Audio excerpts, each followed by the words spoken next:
որևէ հոգևորական այսօր երբ ընդդիմանում ու խոսում է այս ամենի մասին, չի ասում մենք սուրբ ենք, մեզ սրբադասեք, մենք անմեղսունակ ենք, ինկուբատորում բուծված այսպես հատուկ տեսակ ենք, որը մեղք չի գործում։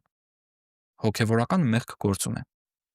Սուրբ Հովան Ոսկեբերանին մի անգամ հարցրին, ինչու Աստված չի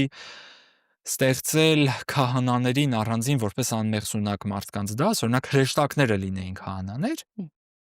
որ մեղք չգործեին։ Ոսկեբերանն ասում է, Աստված շատ իմասությամբ տնօրինել է, որ հոգևորական լինեն մեղավոր մարդիկ, որովհետև միայն մեղավոր մարդը կհասկանա դիմացինի մեղքը, կկարողանա բուժել, որովհետև ինքը տարածած չէ իր հոտից, որովհետև ինքը այդ հոտի, այդ մեղքի հետ առնչվել է։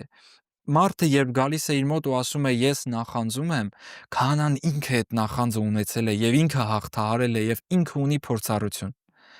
Հրեշտակները մեզ չէին ների,